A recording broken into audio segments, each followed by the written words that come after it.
Welcome to another episode of Dr. Brooke on the Block.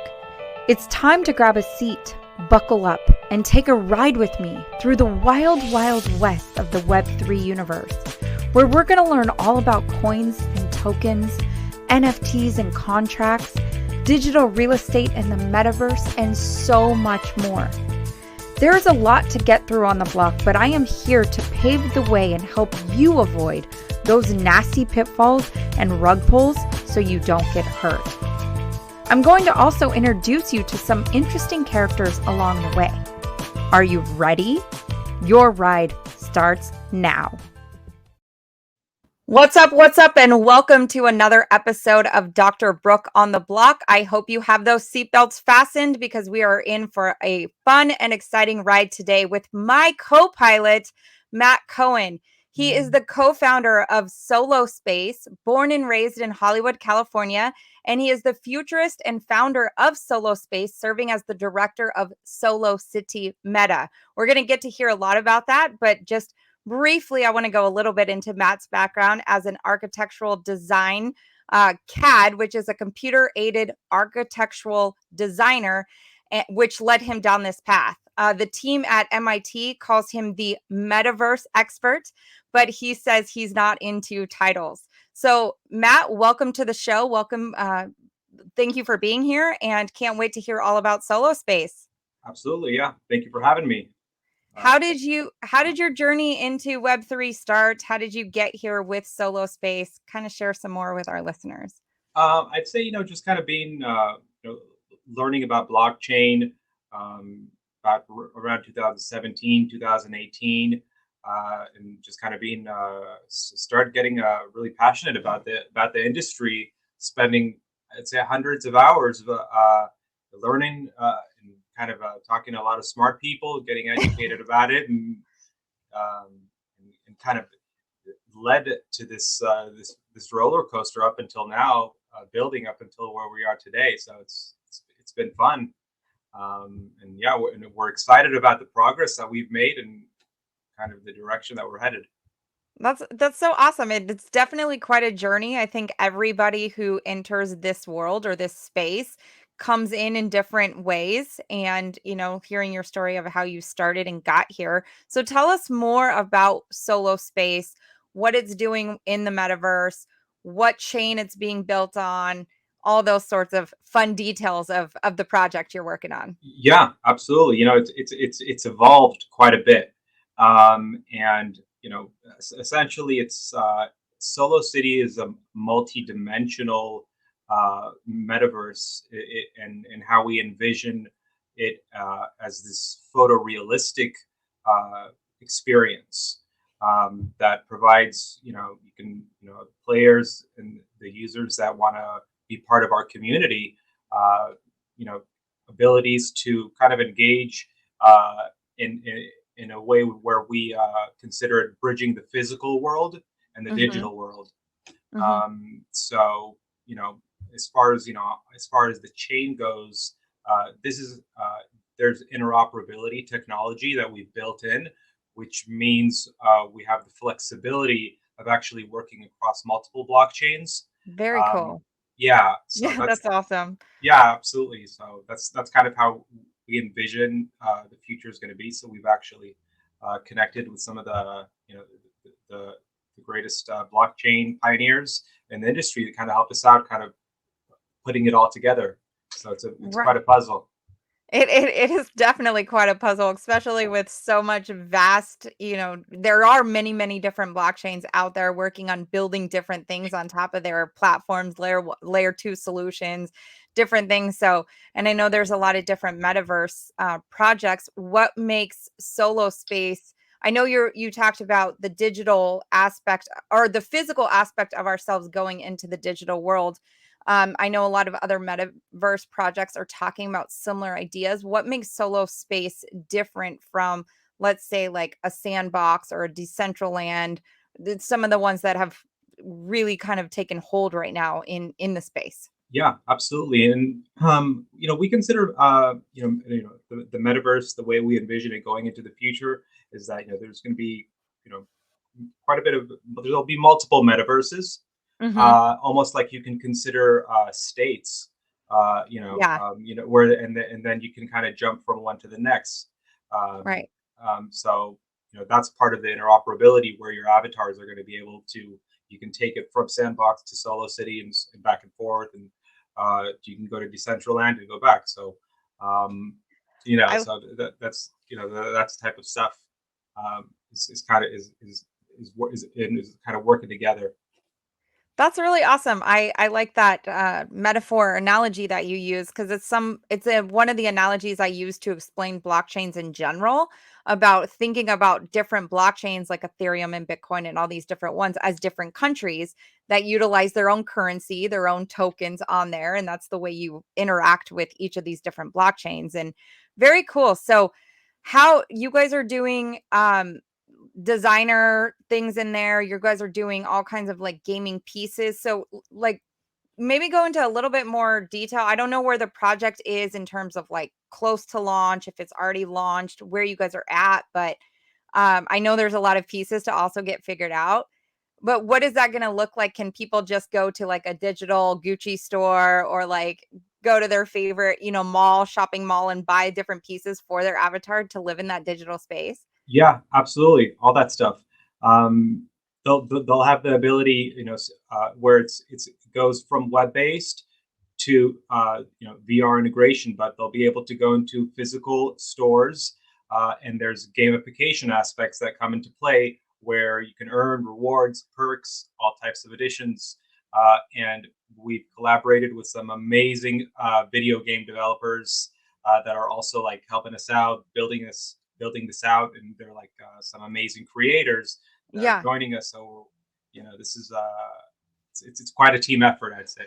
Um, That's uh, really cool. So you said something right there that I just want to come back to or anchor back to really quickly. You said they could go into like the physical store. So in that sense, they're not on the VR glasses per se, but like augmented reality through like an app on their phone and they walk into like a Nike. And if there's like a partnership with Nike utilizing their Solo Space avatar, they can go in there and get into the actual physical Nike store and get whatever perks are allotted utilizing your guys' platform, right? Using the augmented reality?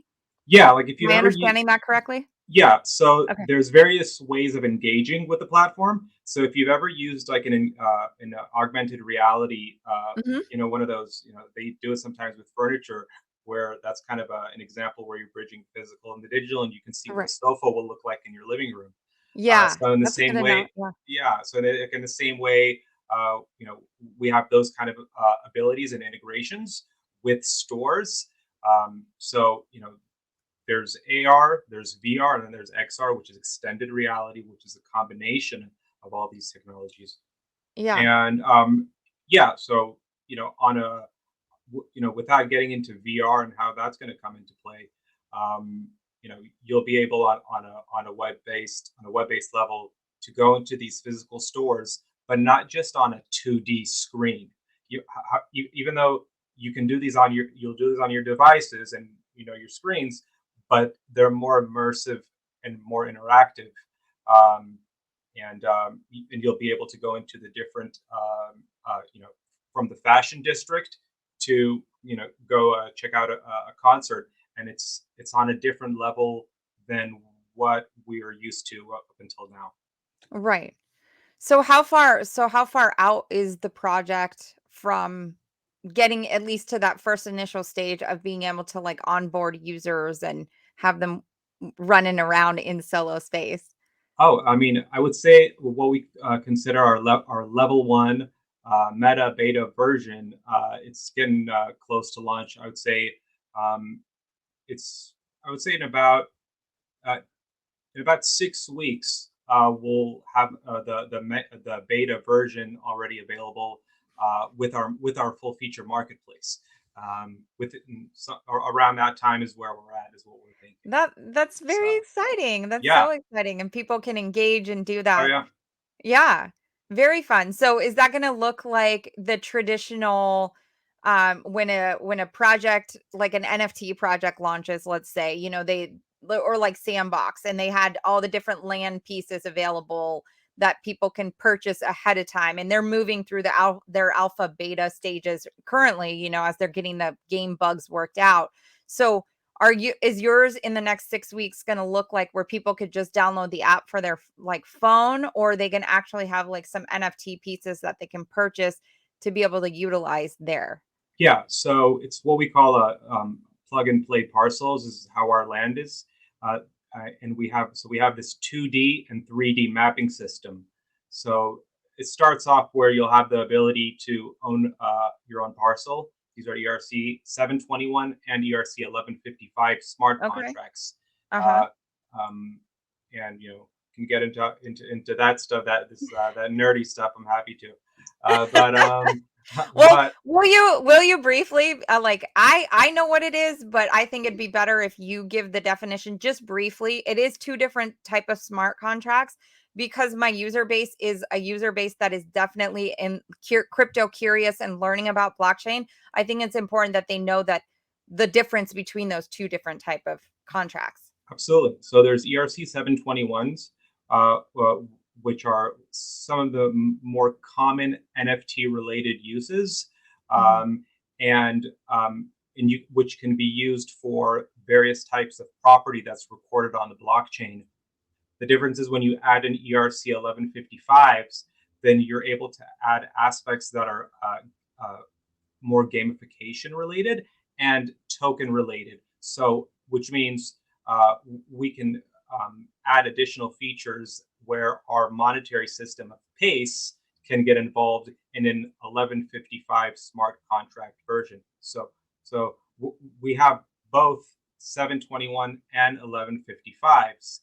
Um, and also going back to, since we're this you know at this point, we're, even though Web 3, but we're this Web 2.5, Yeah, is what we consider ourselves. right. So there's USDT, USDC, and then Pace token is our smart contract, is our smart token, smart contracts that's on top of that. Where so the and when you in some cases, there's, let's say, a brand wants to offer a shirt for their avatars. In that case, they can mint. They'll maybe want to mint thousands of the same version, so that would be part of the 1155 smart contract. Whereas if it's one of a kind parcel that's on so and so coordinates in streets and so drive in Solo City, then it's a 721 in that Right, because case. there's not gonna be anything adding to that gamification other than owning the piece of property or the piece of land, the coordinates there, that then would they have the option to put different aspects into that plot? Yeah. Like, meaning build a house or start a farm, or does that give them that option to do so? Yeah. So what we're Okay. building is these tools that are no code, low code, which means if somebody, okay, so now they have their parcel of their land and then they want to build something on it, they can kind of use like drag and drop type of tools to build out their property, like however they want, however they want to design it. Um, and then, as we integrate with VR here, you'll be able to invite your friends over Oh, that's so to cool. your, yeah. So Yeah. "Hey, come on over. I'm, like, gonna be here at 6:30 PM, like, let's go for dinner." that's right. Yeah, no, there's definitely, so much buzz around metaverse and so much coming out about the metaverse. I know some people like to say the metaverse is further out into the distance than we may recognize. And you shook your head when I said that, which is, or nodded your head when I said that, I should say. And I like the fact that you guys are doing the 2.5 or Web 2.5 to have the augmented reality aspect of it, to where they're engaging on a web-based platform portion of it before everybody's into the VR headsets. Yeah, absolutely. I think that, there's an onboarding process for people to get educated, Right. and that's why we feel like we're a bridge almost. We're bridging this physical to the digital, and so that, and kind of doing our best to educate the public so they know about it, and they Absolutely. can engage with it and be part of the communities as much as they want to. But yeah. Mm. So would you say that do you have any particular like set of words or advice that you would give somebody who might be like super new to the whole idea of the metaverse? I've had some friends of mine personally, this is where this question is coming from, who are saying like you're absolutely crazy. We're not going to be living with these like headsets, on our faces all the time and just like exiting from reality to go into a new reality.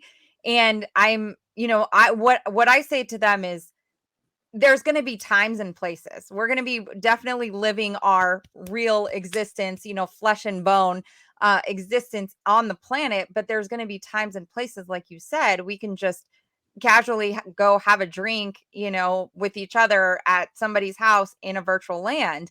But is there anything particular that you would say? That's my response, but I don't know, I'm curious. Absolutely, that's a good question. I Yeah, I wouldn't say we'll be spending for our whole life tapped into these devices because Right. we live in the physical world, but then adding this virtual element, this additional level, you'll be able to just tap in and kind of go to the mall, if you want to. So just similar to how these days we do spend quite a bit of time on our devices and our Yeah. mobile, uh, you know on all of our machines and devices already. Right. So this is just another level of that extension where you can just tap in and kind of go there for a bit and meet up a friend, go to the mall or what have Right. you. I don't know if you guys have thought of this. Definitely just kind of putting it out there. If you want to take it and you're doing it, great, by all means. But one of the things I was always like thinking that would be such a cool feature of the metaverse is right now people are utilizing a lot of companies like Instacart or like the actual grocery store delivery services where you can either get on Amazon or you go to the local website and order your groceries. And it's very 2D flat, you're just getting to see the front of the box of cereal or like, and you're kind of scrolling through these pages. Like, how epic would it be to put on some VR glasses on your bed, like you're in your bed wearing these VR glasses, walking around your local grocery store, throwing stuff in a cart, and then it shows up to your door. I'm like, that it's so awesome. That's that's 100% on our horizon. That's like Yay! that's you're absolutely right, and Yay! that's on a roadmap. Yeah, Yes. yeah, Perfect. I love it. oh Great. yeah, Like yeah, I'm glad we're totally in sync with that because I'm totally. like, I don't want to build it. I want someone else to do it. And I want to just be able to reap the benefits of not having to go to the grocery store, but still physically being able to be in their touch and feel versus that to flat screen, 2D image. So very cool. Yeah, Very cool. I want that too. I think So a lot yeah, of us would really, really enjoy that as well. I think a lot of us would. So yeah. So yeah. that's a good example, and absolutely, yeah, that's all in the works. Awesome. Well, it So sounds yeah. like you guys how far out do you guys have your roadmap going out as of today? I know roadmaps can shift and change. And for those of you who may not understand the terminology roadmap is essentially just like a project when it's coming into market or before it goes into market, it's laying out step by step what it's looking to accomplish each step of the way. So like by quarter 1 of 2022, this is what we want to have accomplished, this is what we're going to work on and so forth, and it sets the vision out for people to see like if this is something they want to get invested in, if they want to be a part of, because they can decide at the end of the roadmap, that's what I want, then I'm going to go all in on Solospace. So I'm going all in on Solospace because I want that grocery shopping experience. Yeah, So, absolutely. but what does your guys' roadmap look like? I mean, it's quite extensive, and Yeah, we have various launches that are going to be coming on out in the coming months and years ahead. So cool. we have we have we have lots of plans in technical integrations. Perfect. So so from our parcels, getting into our meta spaces, building them out, and simultaneously we're partnering with all these brands and so on along the lines. So it's amazing, and I feel fortunate that I've been able to kind of connect with some of these cool brands and designers and so on that are that we're all collaborating. So it's been It cool. yeah, it's definitely that's exciting. I'm smiling big as you're talking because I think that it's so fascinating. Everybody coming together and like really working like as a united front to bring it to market, to bring it to reality that, it's not you working alone trying to make this whole thing happen, but like the team behind the vision and you setting forth like aspects of the roadmap and then understanding that things are going to shape shift as you go along and things are going to be like, oh, nope, that didn't work. We're going to try something else to bring out an amazing product for the rest of the world to utilize blockchain technology, because really truly that's where it's at, is in the technology of blockchain. Sure, metaverse is there, sure, DeFi is there, sure, NFTs are there, and crypto and gaming and those kind of things, but you're building upon the blockchain technology and really opening up that to on a global scale, because Solospace does not reside in Hollywood, California, nor does it reside in San Diego, California. Like it resides globally, all across the world. So that's really cool and fascinating. That anything in particular that you would like to share with the listeners? Yeah, I mean, just to add on and piggyback on what you were saying, for people to get involved is, yeah, if they have a roadmap, it's a plan, and if you want to get involved, then yeah, there's a lot of opportunities in being open minded, asking questions, Yeah. and yeah, Yeah, getting into it. you talk about in the beginning your story, learning about blockchain, diving deep into like teaching and learning and, going into the whole 100-hour education plus, I'm sure. And it all kind of stemmed from like going down a rabbit hole, right? I think a lot of people, the very first thing, the general consensus between all my guests has all been, we all went down the rabbit hole. We all went down the rabbit hole. That's my story also. I went down the rabbit hole and it's just like, whoa, like expansive what you find down there. So there's definitely a lot that's coming in the works. Solo Space is a great project that I'm definitely going to be checking out more. I want you as the listener to check out more. And Matt, how can people connect with you? How can they hear more about the project? I will have links in the show notes and everything that they can reach out with. So feel free to share. Yeah, absolutely. I'd say, keep an eye out on Solospace, solospace.io, and Solo City, and follow us on Twitter and all the social media, and kind of everywhere you can online. And just, yeah, keep an eye Awesome. out. Awesome. Well, it was very exciting to have you here. Any last words? Anything I might have missed? Hey, it was great meeting with you here. Yeah. Yeah, yeah, So some new blockchain friends, right? This is that's right. awesome. I love this. Absolutely, absolutely. So, all right, Matt. Well, thank you so much for being here. For those of you who are on the ride, be sure to exit on the right, and we will see you on the next one. Thanks, guys. You made it. Congratulations. That wasn't so bad, was it? I hope you laughed and learned a little bit more about this Web3 universe and how simple and fun it can really be. Would you be so kind as to leave us a review and share it with your friends and family? It would mean so much to get this out to more people as we embark on the greatest transfer of wealth that has ever happened in human history. Can't wait to see you on the next one.